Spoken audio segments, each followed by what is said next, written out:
일농구 TV에 오신 여러분 환영합니다. 저는 스포츠조선 유동혁, 루키더 바스켓 이동환입니다. 네, NBA 핫 이슈 코너 한번 진행을 해보도록 하겠습니다.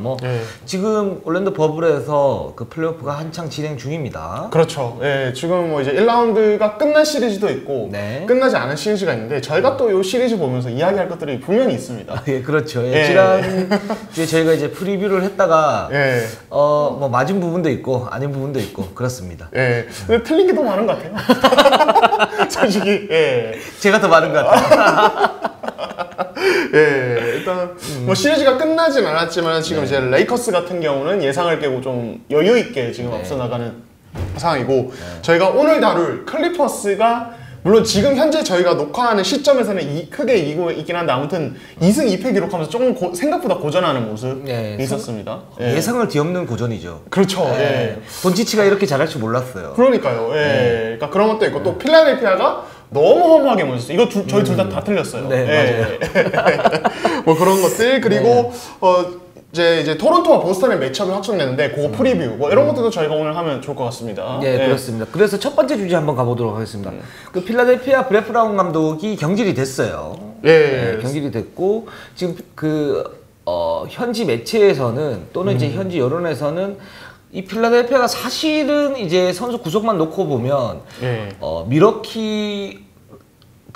미러키의 독주를 저지할 수 있는 가장 강력한 대항마 중에 하나다라고 이제 예상을 받았는데 실제적으로 1라운드 탈락, 그것도 광속 탈락을 했어요. 4전 전패를 했고 사실 1차전에서 생각보다 좀 잘 싸워준 거를 제외하면은 거의 그 다음부터는 좀 일방적인 게임이 많았기 때문에 되게 실망스러웠는데 그러니까 그거에 따라서 지금 이야기가 많이 나오고 있죠. 일단 브렛 브라운 감독 경질시켰고 그렇다면 뭐 코칭 스태프 변화 준다. 오케이. 그러면은 로스터 구성은 그대로 유지를 해야 되느냐. 그렇죠. 시머스 엠비드 중심의 이 로스터가 지금 3년째 계속 2라운드 진출이 한계인데 이거 변화 줘야 되는 게 아니냐 이런 얘기 계속 나오고 있습니다. 그렇습니다. 그래서 필라델피아가 사실 올 시즌에 그 행보가 굉장히 뭐랄까 좀 적극적이었습니다. 그러니까 이제 기존의 엠비드, 시몬스 그리고 토바이어스 해리스 이 세 선수를 하고 그 다음에 이제 보스턴을 넘어야겠다. 그래서 자신에게 강한 그 아로포드 선수를 갖다 데려왔고 그렇죠. 그러면서 이제 빅4가 유지가 됐고 그 뭐 동부 파이널에서 이제 미러키를 누를 뿐만 아니고 챔피언 결정력까지도 갈 수가 있다. 뭐 이렇게 얘기를 했는데 실제적으로는 굉장히 좀 예상 밖에 기대 이하의 성적을 갖다 거뒀고요. 지금 문제가 뭐냐면 일단 엠비드 시몬스 체제에 어떤 한계가 온 거 아니냐 뭐 이런 얘기도 있고 또 이 두 선수가 코어인데 이 두 선수를 이제 지원할 수 있는 토바이어스 해리스라든가 그리고 아로포드의 어떤 부진이 굉장히 좀 심각하기 때문에 이 두 선수를 갖다가 어떻게 처리를 할 것인가 뭐 악성 계약이라는 얘기도 계속 나오고 있고요. 그렇죠. 일단은 저는 개인적으로 봤을 때 아로포드 토바이어스 해리스는 이번 시즌이 끝난 시점부터는 트레이드가 불가능합니다. 이거는 필라델피아가 하고 싶어도 못해요. 그렇죠. 그러니까 남은 계약이 너무 거대한 계약들이고 이 선수들의 효율이 너무 떨어져 있기 때문에 그러니까 필라델피아가 뭔가 로스터의 변화를 꾀하고 싶다면 엠비드와 시몬스 쪽에 어쩔 수 없이 피치 못하게 좀 해야 되는 이런 부분이 제가 봤을 때 분명히 있는 것 같거든요. 그러니까 이제 사실 이제 필라델피아가 발전을 하기 위해서는 토바이어스 해리스 그리고 아로포드를 팔아서 그 좋은 롤맨들을 데리고 오면서 엠비드 시몬스를 지원할 수 있는 그런 형태가 가장 좋은데 실제적인 계약 형태가 보면 지금 아로포드와 토바이어스 해리스는 트레이드가 사실은 쉽지가 않다.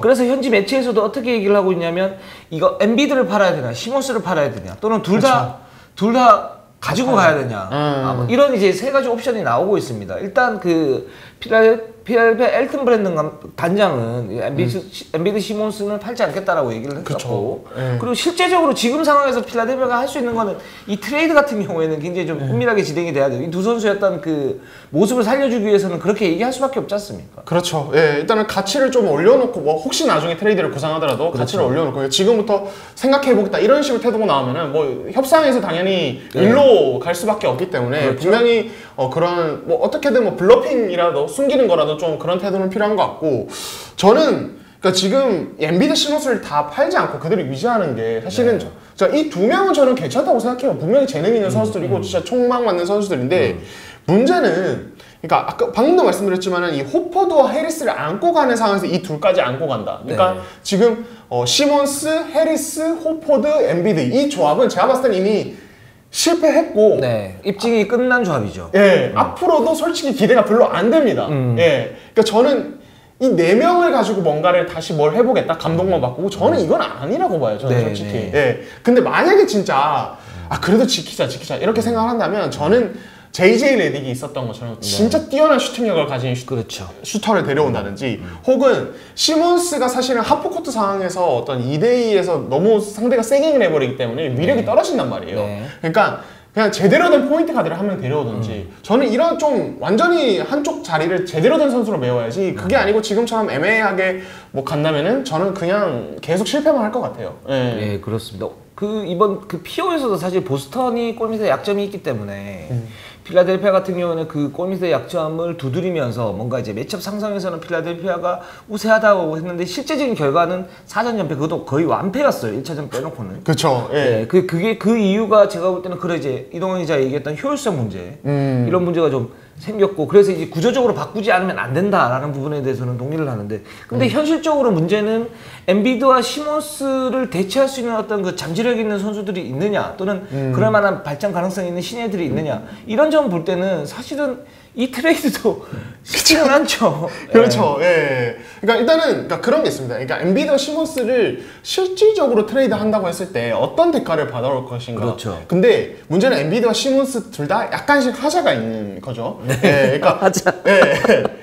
그렇죠. 이게 사람한테 좀 이런 표현을 쓰는 건 되게 미안하고, 약점들이 있다. 뚜렷한 그렇죠. 약점들이 있다. 그러니까 트레이드 카드로 죄송합니다. 뭐 제가 예, 시몬스 선수도 죄송합니다. 근데 아무튼 약점들이 있는데, 일단 엔비드는 너무 모두가 잘 알다시피 이 건강, 예, 그러니까 60경기 이상 뛰는 시즌이 거의 없습니다. 그렇죠. 그러니까 계속 꾸준히 관리를 해줘야 되고, 백투백 두 번째 경기는 쉬게 해줘야 되는 이런 건강 문제가 있고, 앞으로 나이가 더 먹을 텐데 여기에서 자유로워질 수 있을 것인가? 저는 좀 부정적이에요. 이거는 앞으로 평생 이렇게 될 수 있겠다. 그러니까 이 문제 때문에 뭐 엔비드는 리그 최고급 센터죠, 요키치와 더불어서. 하지만은 그 실질적인 기량만큼의 어떤 밸류를 인정받기는 어렵다. 네. 예, 트레이드 시장에서. 그리고 두 번째, 시몬스는 너무 고질적인 슈팅 문제. 그렇죠. 그러니까 그 이동혁 기자가 어제 기사화를 했었던 그 훅스와입 쪽에 어떤 이제 각 단장들, 관계자들의 어떤 코멘트 중에 저는 이게 인상 깊더라고요.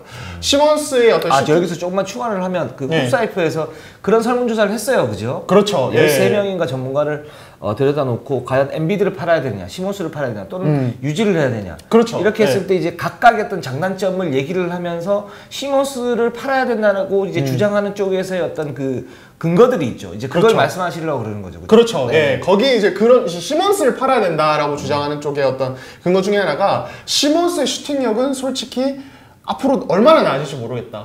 예, 그러니까 시몬스가 뭐 슛을 많이 던지고 앞으로 연습 많이 한다고 해서 좋아질 게 아닌 것 같다라고 어떤 멘탈적인 문제, 그리고 메커니즘 자체가 너무 베이스가 너무 안 좋다, 이렇게 평가하는 관계자가 있었습니다. 그럼 시몬스 같은 경우에는 그 NBA의 신명호. 시몬스는 버리라고. 시몬스는 놔두라고. 그렇죠. 키 큰 신명호일 수도 있겠죠. 예, 물론 이제 시몬스가 훨씬 뛰어난 선수고 좋은 선수죠. 농담입니다. 네. 그렇죠. 뭐 근데 실제로 이미 놔둬요, 시몬스는. 그러니까, 놔두고 시몬스의 문제점 뭐냐면 차라리 신명호는 던져요. 그렇게 하면. 근데 시몬스는 못 던져요, 자꾸 멘탈적인. 신명호보다 더 그렇죠. 떨어진다. 예. 슈팅만 놓고 보면, 정말 슈팅 하나만 놓고 보면 어쩌면 신명호가 더 나은 선수일 수 있어요. 예. 솔직히. 예. 그 정도니까 뭐 시몬스가 물론 재개 시즌 와서 뭐 이렇게 한 경기 한 2개 정도 던지는 모습 때문에 난리가 났었어요. 와, 2개나 던져, 시몬스가 3점을 2개나 던져? 왜냐면 그만큼 좋은 선수입니다. 그 약점만 없으면, 슈팅에 대한 약점만 없으면 뭐 올스타급이 아니고 그 이상으로 갈 수 있는 잠재력을 지닌 선수고, 농구 센스, 그리고 키 크죠, 스피드 좋죠, 운동 능력 좋죠, 그 사이즈에, 그 스피드에, 그 운동 능력에, 그 스킬에, 그러니까 딱 하나가 없어. 그죠, 슈팅. 근데 그게 너무 고질적으로 작용하는 거죠. 특히 그리고 또 하나는 뭐냐면, 시몬스가 사실 그동안 그래서 첫 해는 그렇게 갔지만 내해 이제 성장을 할 거고, 그게 이제 슈팅 능력이 올라갈 것이다. 그쵸. 그 NBA에서 역대로 봐도 그 좋은 선수들 같은 경우 슈팅 능력이 없었던 선수들이 그 이후에 극적으로 발전을 한 선수들이 굉장히 많으니까, 시몬스도 그 부분에 대해서는 사실 약점이 되기가 쉽지가 않다 그랬는데, 그게 2년, 3년, 4년 계속 오고 있어요. 그렇죠. 예. 그러니까 심지어 뭐 예전 선수 중에 제이슨 키드도 정말 슈팅이 약한 선수였지만, 토니 파커도 그렇고. 그렇죠. 토니 파커도 그렇고. 근데 이제 오픈 정도는 뭐 무난하게 넣을 수 있는, 정말 오픈으로 놔둬서는 안 되는, 세깅하기 힘든 그런 선수가 돼버렸단 말이에요. 근데 물론 시몬스도 너무 어리가지고 뭐 만 24살 너무 지켜봐야겠지만은 지금 봐서는 시간이 꽤 많이 걸리겠다. 네, 네. 그런 걱정이 들고, 그러니까 이런 부분들 때문에 좀 이제 그런 이 선수들의 재능이나 이런 거에 비해서 좀 트레이드 시장에서 가치가 내려갈 수 있다. 그리고 이 선수들 이제 대형 계약이 이미 들어가 있고 네. 그렇기 때문에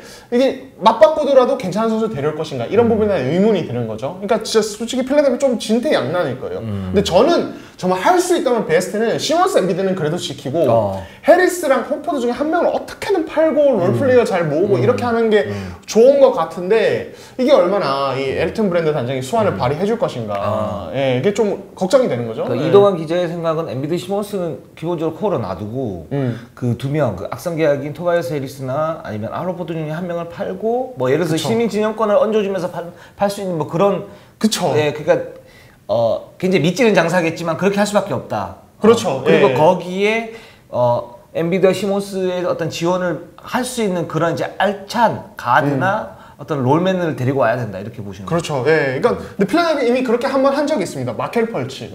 이 선수가 어깨 부상 슛 이제 NBA 3년슛 거리에 적응하려고 3년슛 연습 개인 트레이너랑 하다가 그렇죠. 어깨 다 다쳐가지고 이제 NBA에서 이제 문제가 생겼는데, 그러니까 그걸 또 얹어서 팔았어요. 올랜도에 팔아버렸어요. 네네. 지금 이제 또 펄치가 올랜도에서 잘해요. 잘해요. 그러니까 이게 지금 필라델피아가 사실 뭐 저희가 앞으로의 행보에 대해서 얘기를 하는 거긴 하지만 지금까지 되게 그러니까 진짜 괜찮은 로스터를 구축할 수 있었는데 욕심 하나씩 내고 뭔가 그렇죠. 판단 잘못하다가 좀 잘못 온 게 많거든요. 뭐 지미 버틀러 트레이드했다가 한 시즌도 못 채우고 그냥 이제 떠나본 거라든지. 그래서 사실 그게 굉장히 아쉽긴 해요. 사실 지미 그쵸. 버틀러 데리고 있고 예를 들어서 아로프드와 계약을 안 했으면 훨씬 더 좋은 조합이 될 수 있었는데. 그러니까요. 네. 예, 그걸 놓쳤고 또 뭐 로버트 코빙턴 이런 선수들 다 그렇죠. 내줬죠. 아, 로버트 코빙턴. 예, 지미 버틀러 정말 데리고. 아깝죠. 예. 예. 그러니까 만약에 그때 트레이드만 어느 정도 잘 계산하고 했으면은 버틀러 마음을 못 잡겠으면은 안 했으면은 뭐 코빙턴에 JJ 레디게 그냥 진짜 그 멤버들 그대로 유지했으면 훨씬 탄탄했을 거예요. 그렇죠. 안전하고. 근데 뭐 빅3, 빅4 만들겠다는 욕심에 왔다가 지금 이렇게 망가져버린 건데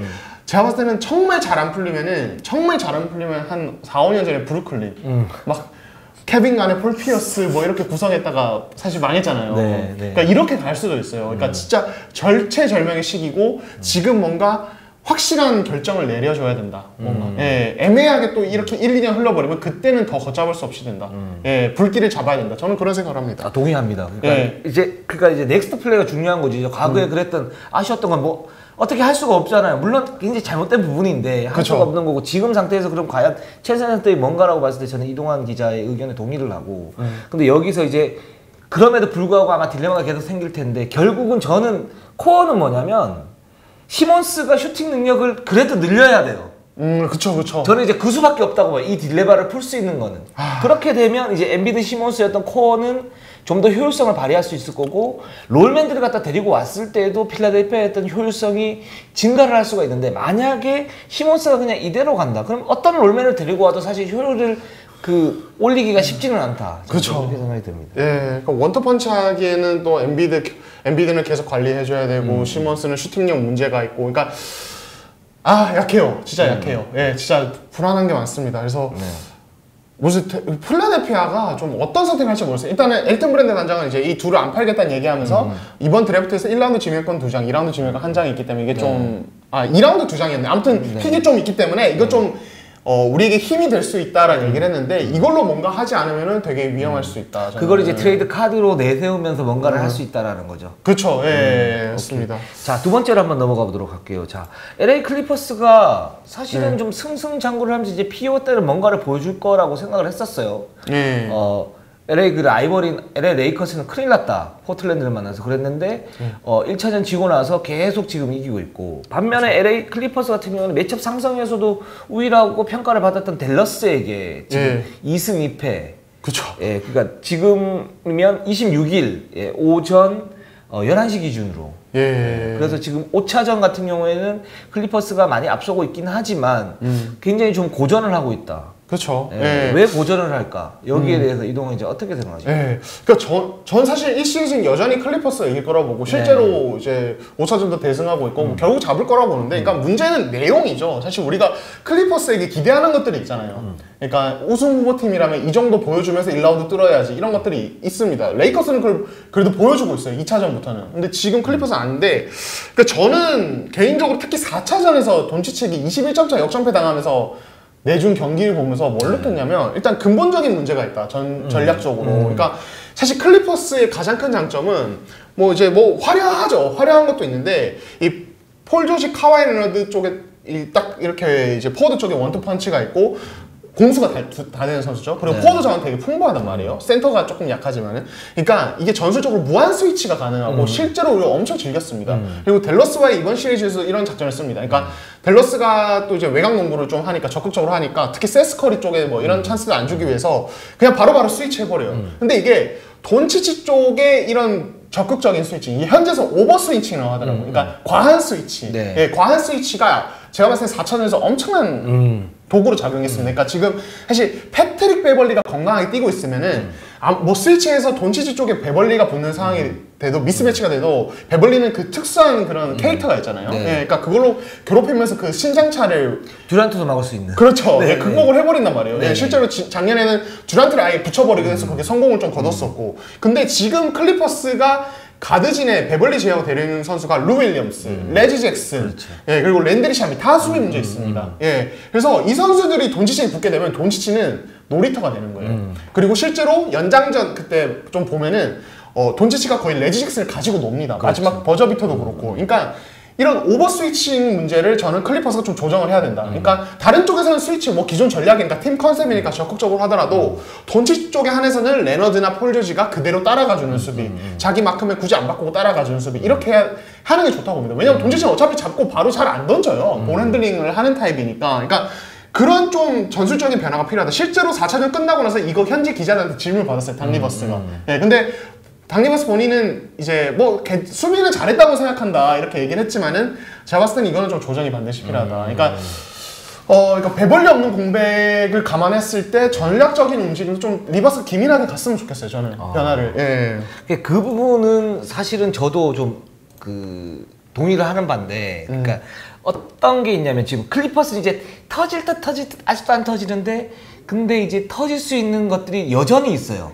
그렇죠. 예. 그러니까 이제 어떤 거냐면 이제 정규리그 때 사실 클리퍼스가 초반에는 좀 고전을 할 것이고 이후에 가면서 플레이오프 때 굉장히 무서워질 것이다라고 했던 게 일단 폴 조지의 건강 문제, 레너드의 건강 문제. 그래서 로드 매니지먼트가 나왔었고 그 실제로 거기에서 이제 레너드나 폴 조지 같은 경우는 100% 컨디션이 아니었고 근데 이제 올랜도 버블에서는 그러니까 코로나 팬데믹 이후에 중단되고 나서 버블에서는 로드 매니지먼트는 없다 그래서 계속 이제 출전을 시킬 것이다 그래서 클리퍼스는 더 강해질 것이다 그랬는데 여기에서 이제 베버리가 좀 이탈을 해버린 거죠. 그렇죠. 이탈을 해버린 거죠. 그러면서 이제 수비 어떤 외곽 코어가 하나 빠져버리게 된 거죠. 그 말씀하신 것처럼 나머지 선수도 수비에 약점이 있는 거고. 근데 이제 제가 볼 때 클리퍼스는 개인적으로 보면 그러니까 선수 개개인으로 보면 베벌이 없는 거. 그리고 폴 조지가 부진한 거, 이 부분이 굉장히 크고 헤럴이 늦게 들어온 거, 이 부분도 상당히 크다고 봐요. 그렇죠. 크다고 봐요. 근데 그 약점을 댈러스가 굉장히 잘 노렸다. 리칼라이 감독 같은 경우에는 정면 대결로는 안 되니까 일단 스몰 라인업을 가동을 하면서 세스 커리나 그 트레이 버크 이쪽에서였던 미스매치에 대한 활용을 굉장히 잘했습니다. 그렇죠. 그러니까 돈치치 기본적으로 댈러스의 공격 1옵션은 돈치치가 2대 공격을 하다가 빼주면 거기에 세스 커리의 석점 뭐 이런 식으로 이제 갔던 거고 거기에 팀 하더웨이 주니어 이런 선수도 있고 그러니까 두 번째는 돈치치가 막히게 되면 트레이 버크나 세스 커리 쪽에서의 어떤 그 미스매치가 그래도 발생을 하지 않습니까? 그렇죠. 스위치를 하게 되면 그 미스매치를 잘 활용했던 거. 그러니까 미드레인지 게임을 하든지 아니면 돌파를 해서 넣든지 골밑에서 어떤 블락을 쳐줄 수 있는 선수가 별로 없으니까 그런 식으로 해서 이제 부분적으로 국지전에서 이기게 된 거죠. 슬램덩크에서 보면 이제 사랑하고 북산하고 게임을 할 때 북산이 이제 국지전을 하지 않습니까? 그럼 그렇죠. 국지전으로 이겨버리게 된 거죠. 댈러스가 그러면서 이게 사실은 매치업 상승이 돈치치만 막으면 되고 거기에 폴 조지, 레너드가 있다.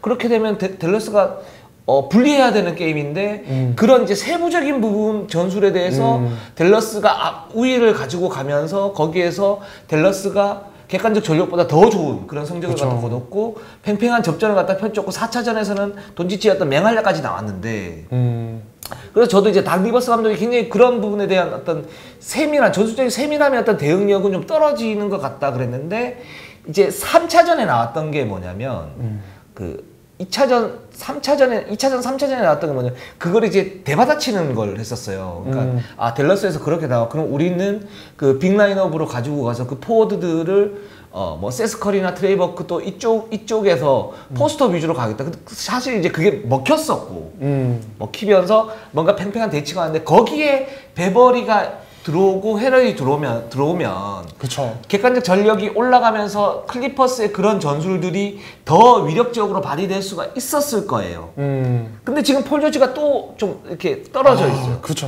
이제 네. 저는 이제 그런 이제 선수 컨디셔닝 문제가 좀 있지 않나. 그쵸. 이게 조금 더 크지 않나라는 생각이 들고 오버스위칭 같은 경우에 만약에 오버스위칭을 안 했을 경우 물론 적절히 해야 되는데 안 했을 경우에 그러면 돈치치와 거기 있는 그 2대2 공격 2대2 공격을 그럼 클리퍼스가 막을 수 있는 어떤 방법들이 있느냐. 그런 면에서는 제가 볼 때 돈치치의 그런 주된 루트를 갖다가 더 많이 주는 부분이기 때문에 오히려 클리퍼스는 좀 더 딜레마가 있을 수 있다. 좀 이런 생각이 좀 들었어요. 예, 그래서 뭐 수비적으로 또 노영 기자가 또 잘 설명을 너무 해주셨고, 그러니까 공격적에서는 방금 또 폴 조지가 솔직히 못해도 너무 못해요. 못해도 너무 못해. 예. 그러니까 사실 이 슈팅 감이라는 거는 뭐 올라갔다가 내려가기도 하고 뭐 왔다 갔다 하는 거기 때문에 그 편차가 중요한 거고, 사실은 저는 그래서 이거를 뭐 시리즈의 어떤 너무 중요한 변수로 잘 언급하려고는 하지 않는 편이에요. 그냥 뭐 이 나라 못했어 뭐 이 정도로 언급하려고 하는 편인데 폴 조지는 못해도 너무 못해요. 그러니까 이제 레너드나 폴 조지는 상수인 게 그 이 친구들이 공격이 안 되면 수비에서 엄청난 역할을 다 해주니까 그쵸. 거기서 뭔가 흐름을 뒤집고 이제 공격에서 부족분을 메워주는데 근데 그것도 한도가 있죠. 한도가 있는데 예. 너무 못해. 예. 그러니까 2차전부터 4차전까지 3경기에서 11.3점, 야투율 21.3%, 그리고 3점 성공 16.0%. 이거는 야구에서도 이런 식이면은 욕 먹거든요. 야구 그렇죠. 타율이 2할 1푼 뭐 이러면 욕 엄청 먹는데 농구에서 21% 이거는 너무너무 심각한 거고. 그러니까 폴 조지 본인이 이렇게 얘기합니다. 그러니까 슛을 던진 상황 됐을 때 내가 던져야 될 상황이고 다 좋은 상황에서 던진다고 생각한다. 샷 셀렉션의 문제가 다만 이게 안 들어가고 있다. 그렇죠. 그리고 이게 들어갔다면 아마 분위기는 많이 달랐을 것이다. 이렇게 얘기를 하는데 결국에는 넣어야 된다는 얘기죠. 그렇죠. 근데 이게 안 들어가고 있으면 문제고, 저는 개인적으로 이 폴 조지가 부진하는 이유? 이게 슛이 이렇게 심각한 이유가 무슨 뭐 본인의 감각이 안 좋아서 혹은 폴 조지가 슛을 못 넣는 선수라 이거라기보다는 어깨 부상 여파가 좀 있지 않을까 싶어요. 이거는 현지에서 이렇게 디테일하게 취재돼서 나오는 내용은 아직은 없는데 저는 좀 짐작은 이렇게 하고 있어요. 그러니까 어떤 부분? 그러니까 폴 조지가 오클라호마 시티 시절에도 어깨 부상에 고질적으로 시달렸었고, 그렇죠. 2017, 18 시즌에 정말 엄청난 퍼포먼스 보여줄 때도 엄청 잘하다가 어깨 한번 다치고 쉰 이후로 또 확 내려갔어요. 슈팅감은. 그 기복이 다시 생겼거든요. 그리고 작년에 결국 그래서 클리퍼스 오기 전에 이제 수술 양쪽 어깨 다 받았고 그리고 복귀가 합류가 늦어졌고 데뷔가 늦어졌죠. 클리퍼스 데뷔가. 그리고 이번에 재개 시즌 시작할 때 폴 조지 코멘트가 어깨 다 나왔다. 드디어 어깨 다 건강하게 할 수 있어서 그게 제일 좋다. 이렇게 얘기를 했는데 1차전 끝나고부터 아이싱을 엄청 빡세게 하더라고요. 지금 막 인터뷰하는 장면들을 보면은 제가 봤을 때는 이게 내부적으로 어떤 일들이 있는지 몰라요. 이거 그냥 제 개인적인 추측입니다. 근데 폴 조지가 이 정도로 못 넣을 때는 보통 어깨 부상인 경우가 저는 그 여파인 경우가 많더라고요. 그렇죠. 그거 외에는 요인이 없는 거죠. 그렇죠. 그러니까 왜냐면 기본적으로 슈팅력이 되게 좋은 선수기 때문에. 그렇죠. 엄청난 선수니까. 그러니까 제가 봤을 때는 어깨 통증이 좀 있거나 그거를 좀 어느 정도 뭐 극복하면서 뛰고 있는데 이게 지금 안 되는 상황이 아닌가. 저는 개인적으로 추측합니다. 그러니까 이게 그래서 앞으로 들쑥날쑥할 것 같아요. 그러니까 어깨 통증이 좀 덜한 날에는 올라왔다고. 오늘 같은 경우는 좀 괜찮은 것 같더라고요. 아까 기록지를 보니까. 근데 또 좀 통증이 심하거나 그걸로 인해서 뭐 슈팅 폼이 조금 흔들리면은 그날 또 망가지고. 그러니까 이거는 아마 클리퍼스가 만약에 제가 추측한 게 만약에 진짜라면은 이번 플레이오프 내내 문제가 될 수 있는 부분일 수도 있죠. 맞죠. 네, 그렇습니다. 이게 이제 추정이긴 한데 왜 이 추정을 갖다 우리가 살짝은 무리하게 하냐면 이게 클리퍼스의 경기력에 엄청난 영향을 미치고 앞으로 서부 판도라든가 챔프전에 올라갔을 때도 이게 될 수 있기 때문에 그런 부분에 대한 이제 분석을 하다 보니까 그렇게 된 거죠. 알겠습니다. 충분히 날카로운 저는 지적이라고 생각을 하고요. 저희가 또 이제 계속 할 텐데 그 폴 조지 어깨 관련 뭐 얘기가 나오면 바로 한번 찾아서 얘기할 수 있도록 저희가 업데이트를 좀 해드리겠습니다. 그리고 일단 동부에서 빅매치가 성사가 됐습니다. 그 이 두 팀이 사실 토론토와 보스턴 이제 4강에서 마주치게 됐는데 그 일부 전문가들이 이제 토론토와 보스턴이 중에 어떤 승자가 미러키를 굉장히 곤란하게 만들 수도 있다. 뭐 이렇게 지금 얘기를 하고 있어요. 왜냐하면 올랜도 버블에서 이 두 팀의 경기력은 굉장히 좋았었고, 뭐 공수 조직력이 짜임새가 있고 그런 이제 짜임새의 어떤 수준이 지금 미러키는 경기력이 뭐 올랜도를 이기긴 했지만 사실은 그렇게 좋은 편은 아닌데. 있는데 그런 부분을 능가할 수 있다 이렇게 얘기를 하고 있는데 일단은 이겨야죠. 이 두 팀이. 그렇죠. 예, 이겨야 뭐 이렇게랑 붙는 거니까. 예. 그래서 1차전에 사실 토론토가 그 카일 라우리가 4차전에 이제 발목 부상이 있었는데 근데 거기에 대해서는 1차전에 나올 수 있을 가능성이 높다라고 그렇게 얘기를 하고 그렇죠. 있습니다. 그래서 일단 변수가 안 될 것 같고. 그렇죠. 자, 이 두 팀 과연 어떤 팀이 이길 것 같고 또 포인트가 뭡니까? 예, 저는 개인적으로 토론토의 승리를 예상을 해보겠습니다. 네네. 토론토가 6차전에서 시리즈 잡는다라고 보는데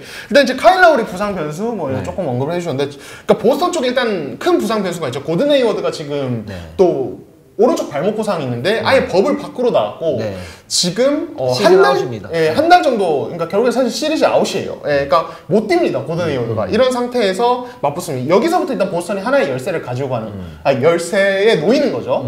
놓이는 거고 그러니까 저는 전술적으로 포인트는 일단은 보스턴이 이제 그 사실은 그 공격하는 모습을 보면은 볼핸들러 활용 빈도가 되게 높습니다. 그러니까 탑에서 이제 뭐 캔버 워커나 제이슨 테이텀이나 고든 헤이워드나 이런 선수들이 2대2 게임 많이 하고 그 2대2 게임을 다니 타이스나 NS 켄타가 살려줍니다. 그렇게 살려주면서 가는데 이게 사실 고든 헤이워드라는 위력적인 볼핸들러 한 명이 지금 사라졌단 말이에요. 그러니까 여기서부터 이미 문제가 생긴다는 거죠. 그러니까 토론토는 그 두 명을 집중 견제할 수 있다. 그러니까 카일 라우리가 어쨌든 이 시리즈에 복귀를 한다면 이 선수는 실책 유발 능력 굉장히 좋고 그렇기 때문에 캔버 워커를 괴롭힐 여지가 굉장히 높습니다. 그리고 사실 뭐 오지 아누노비도 있고 뭐 정말 런데 알리스 제퍼슨도 있고 시아캄도 있기 때문에 테이텀도 어느 정도 견제를 할 수 있다. 그러니까 여기서부터 이미 보스턴은 세트 오펜스에서 좀 약간 부담이 될 거예요. 여기서 저는 토론토가 어느 정도 우위를 가져가지 않을까. 예, 저는 일단 그런 생각을 하고 있어요. 저는 이제 토론토도 사실 공격에서는 불안함이 굉장히 좀 많다라는 생각이 들어요. 일단 기본적으로 매치업 상성에서 보면 보스턴이 골밑에 약점이 있는데 이 약점을 토론토는 좀 더 효율적으로 공략을 할 수 있다. 그래서 그 매치업, 골밑에서의 매치업 상성은 토론토가 좀 더 나은데 외곽에서 매치업 상성 또는 이제 클러치 타임에서 과연 토론토가 해결할 수 있는 선수가 있느냐 이런 부분 보면 사실 파스칼 시아캄은 슈팅 능력이 좋아지긴 했지만 여전히 불안해요. 그런 부분이 있고 라우리는 2년 전에 PO에서 새 가슴이라는 그런 이제 모습을 했다가 지난 시즌에 좋아지면서 그런 부분이 좀 사라지긴 했지만 여전히 기복이 있을 수 있다. 그러니까 벤블릿이 안정적이긴 한데 이 선수도 기복이 심한 편이에요. 근데 보스턴이 그러면 외곽 수비가 나쁘냐? 그건 아니죠. 상당히 좋죠. 그러나 이제 압박 속에서 과연 이 벤블릿이나 라우리가 그 1라운드에서의 어떤 그런 슈팅 감각을 갖다 유지할 수 있겠냐? 저는 쉽지 않다고 봐요. 쉽지 않은데 그러면 클러치 타임에서의 어떤 그 결정력이 그럼 누구한테 더 있느냐 봤을 때는 저는 테이텀이나 워커가 있는 보스턴이 그래도 좀 더 유리할 수 있다. 좀 이렇게 봅니다. 그래서 토론토가 기본적으로 수비에서 보스턴은 굉장히 압박을 하고 골 밑에서의 어떤 우위를 가지고 갈 수가 있지만 전체적인 흐름에서 승부처에서 만약에 말리게 되면 토론토도 상당히 고전할 수 있다. 저는 좀 이렇게 예상을 좀 할 수 있을 것 같아요. 그러니까 브루클린의 수비와 보스턴의 수비는 너무 레벨이 다르죠. 레벨이 다르죠. 이건 진짜 맞는 말씀이고.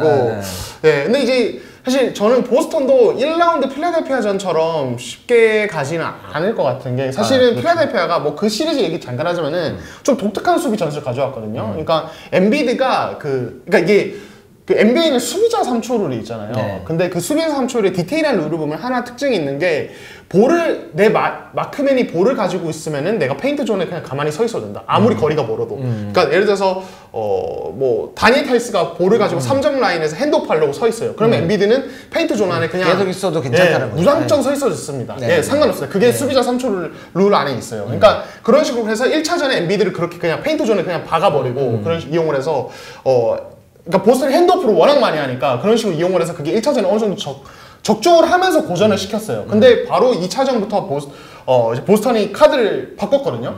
핸드오프 하지 말자. 캔버 워커 테이텀 바로 2대1라. 이러니까 엔비드가 결국에는 따라 나오게 되고 뒷공간 비워버리면서 그냥 계속 돌파내주면서 당했어요. 근데 이게 사실은 이제 필라델피아가 그런 식으로 라인업 문제상 시몬스 빠진 상황에서 그런 변칙적인 걸 할 수밖에 없었는데 토론토는 그런 거를 할 이유가 없어요. 그러니까 보스턴이 막 이렇게 허점을 파고들 만큼 무리한 리스크 있는 수비를 할 이유가 없고 그렇죠. 기본적인 매치업만으로 어느 정도 괴롭힐 수는 있는 팀이란 말이에요. 거기서 저는 일단은 보스턴이 꽤 헤맬 수 있다. 예, 그러니까 그리고 토론토는 제가 뭐 자주 말씀드렸지만은 뭐 지역 방어라든지 프레스라든지 이런 거 변칙적으로 너무너무 잘 쓰는 팀입니다.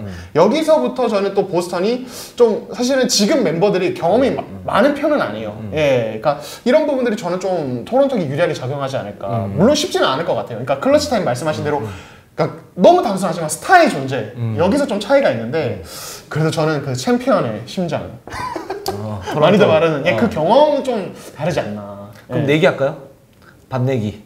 예. 난 보스턴 4승 3패. 보스턴 4승 3패. 전 토론토 4승 2패. 오케이, 알겠습니다. 예. 근데 이 경기는 뭐 그렇게 내기를 하고 이 경기는 진짜 굉장히 저도 기대가 되는 게임이에요. 그러니까 이 두 팀의 어떤 객관적 전력도 나쁘지가 않고 거기에 비해서 조직력은 엄청나게 수준급이고 닉 널스 감독은 올해 감독상을 받으면서 전술의 어떤 다양함 그리고 그런 이제 완성도 이런 부분은 입증이 된 감독이고 또 보스턴의 우리 빵 감독 명장이시죠. 브래틀 감독도 엄청 명장이시잖아요. 그리고 굉장히 그 섬세한 디테일을 강조를 많이 하시는 감독이고 그래서 그쵸. 그런 이제 지략 대결까지 합쳐지면 이 경기가 굉장히 이제 마스터피스가 되지 않을까, 그러니까 명작이 되지 않을까라는 생각이 들어서 기대가 됩니다. 예, 그러니까 감독끼리 사실 플레이오프는 감독끼리 카드 대결 보는 맛이 진짜 있는 좋죠.